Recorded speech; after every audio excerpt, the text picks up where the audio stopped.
৩৩ বছর পর জাহাঙ্গীরনগর বিশ্ববিদ্যালয়ে একটি বড় নির্বাচন হয়ে গেল এবং সেই নির্বাচনে আপনি ভিপি নির্বাচিত হয়েছেন। এই নির্বাচন নিয়ে আপনার মূল্যায়ন? কথা বলার মতো কোনো বলিষ্ঠ কণ্ঠস্বর কিন্তু আমরা অতীতে পাইনি। তো ৩৩ বছর পর আমরা আমাদের সেই অধিকারটি ফিরে পেয়েছি। আমরা দেখেছি যে কয়েকটি প্যানেল নির্বাচন বয়কট করেছে, তারপরেও আপনার নির্বাচিত হয়েছেন। তো সেটা কি মনে হয় যে এটার গ্রহণযোগ্যতা অন্যান্য যে কোনো নির্বাচনের চাইতে বেশি হবে, নাকি গ্রহণযোগ্যতা কমে যাবে ক্যাম্পাস?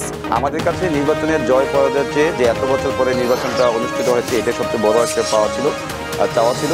এবং একই সাথে আমরা বলেছিলাম শিক্ষার্থীরা ভোটের মাধ্যমে যে রায় দিবে সেই রায়কে আমরা মাথা পেতে মেনে নেব।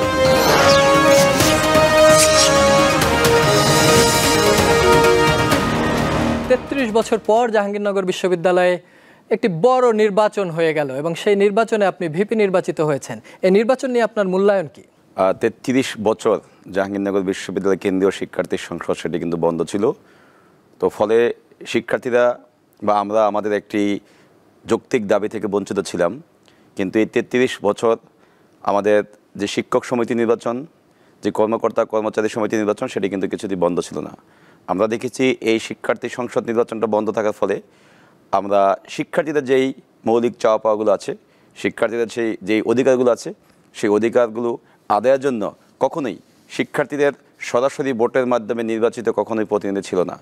ফলে সিনেটের মতো একটি গুরুত্বপূর্ণ জায়গায়, যেখানে সবসময় নীতি নির্ধারণী একটা ফোরাম থাকে, সেই ফোরামে কিন্তু আমাদের কোনো নির্বাচিত ছাত্র প্রতিনিধি ছিল না।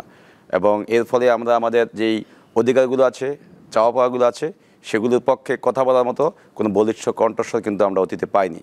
তো ৩৩ বছর পর আমরা আমাদের সেই অধিকারটি ফিরে পেয়েছি এবং আপনারা জানেন নানা নাটকীয়তার পরেও যে আমরা সেই অধিকারটি আমাদের আদায় করতে পেরেছি।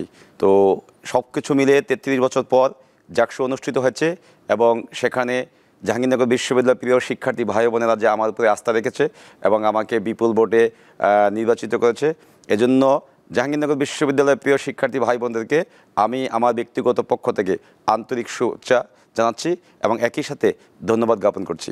তো সকল কিছু মিলিয়ে যদি বলি যে জাকসুর বিপি হিসেবে নির্বাচিত হওয়ার চেয়ে যে ৩৩ বছর পর জাকসুটি অনুষ্ঠিত হয়েছে, এটা আমার কাছে সবচেয়ে ভালো লাগার কাজ করছে। এই নির্বাচনে অনেকগুলো প্যানেল ছিল এবং আমরা দেখেছি যে কয়েকটি প্যানেল নির্বাচন বয়কটও করেছে, তারপরেও আপনার নির্বাচিত হয়েছেন। তো সেটা কি মনে হয় যে এটার গ্রহণযোগ্যতা অন্যান্য যে কোনো নির্বাচনের চাইতে বেশি হবে, নাকি গ্রহণযোগ্যতা কমে যাবে ক্যাম্পাস? নির্বাচনটি আসলে বাস্তবায়নের জন্য এই সবচেয়ে বড় অনেক চ্যালেঞ্জ ছিল। আমরা দেখেছি এই নির্বাচনের দাবিটা কিন্তু আজকে নতুন না। আমরা যখন ২৪-এর গণঅভ্যুত্থান চলছিল, সেই গণঅভ্যুত্থান চলাকালীন সময় কিন্তু আমাদের যেই ৯ দফা দাবি ছিল, গণঅভ্যুত্থান একেবারে সর্বশেষ দিকে, সেই ৯ দফা দাবির মধ্যে আমাদের ৭ নম্বর যে দফাটি ছিল যে প্রতিটি ক্যাম্পাসে যে দলীয় লেজুরভিত্তিক রাজনীতির চর্চা হয় সেটি বন্ধ করতে হবে। এবং একই সাথে দীর্ঘদিন আমরা দেখেছি যে প্রতিটি ক্যাম্পাসে ছাত্র সংসদ যে অকার্যকর অবস্থায় আছে, সেগুলোকে কার্যকর করতে হবে। অভ্যুত্থান পরবর্তী সময়ে আমরা সেই দাবিতে অটল ছিলাম এবং যে কোনো মূল্যে আমরা চেয়েছিলাম ক্যাম্পাসে যে দলীয় লেজুরভিত্তিক রাজনীতির চর্চা সেটি বন্ধ করে ছাত্র সংসদ কার্যকর করতে হবে।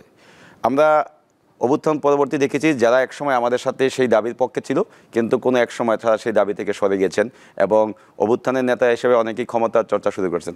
কিন্তু আমরা ক্ষমতার চর্চা না করে শিক্ষার্থীদের অধিকার ফিরে পাওয়ার জন্য আমরা জাকসুর দাবিতে অটল ছিলাম। তো এই জাকসু নির্বাচনে আমরা দেখেছি যে অনেকগুলো রাজনৈতিক দল সমর্থিত প্যানেল ছিল, কিন্তু এর পাশাপাশি আমরা দেখেছি প্রচুর সংখ্যক স্বতন্ত্র প্রার্থী, তারা সেখানে যারা অতীতের শিক্ষার্থীদের বিভিন্ন চাওয়া পাওয়া নিয়ে কাজ করেছেন, শিক্ষার্থীদের অধিকার আদায় যারা সবসময় আপোষহীন ছিলেন, এরকম প্রচুর সংখ্যক শিক্ষার্থীকে আমরা হল সংসদ এবং কেন্দ্রীয় সংসদে নির্বাচন করতে দেখেছি। তো অনেকেই নির্বাচন থেকে সরে দাঁড়িয়েছেন।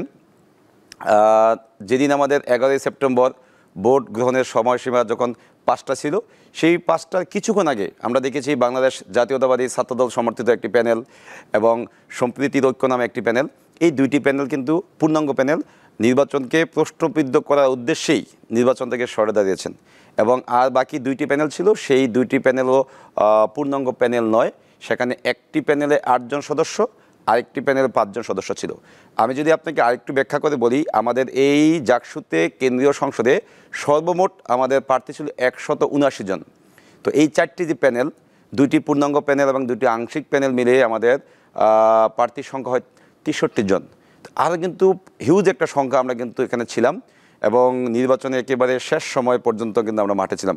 আমাদের কাছে নির্বাচনের জয় পরাজয়ের চেয়ে যে এত বছর পরে নির্বাচনটা অনুষ্ঠিত হয়েছে এটাই সবচেয়ে বড় একটা চাওয়া ছিল। এবং একই সাথে আমরা বলেছিলাম শিক্ষার্থীরা ভোটের মাধ্যমে যে রায় দিবে সেই রায়কে আমরা মাথা পেতে মেনে নেব। এবং আমরা কিন্তু বিভিন্ন বিষয়গুলো জটিলতাগুলো অতিক্রম করে যে রায় এসেছে সেই রায় কিন্তু আমরা সকলেই মেনে নিয়েছি।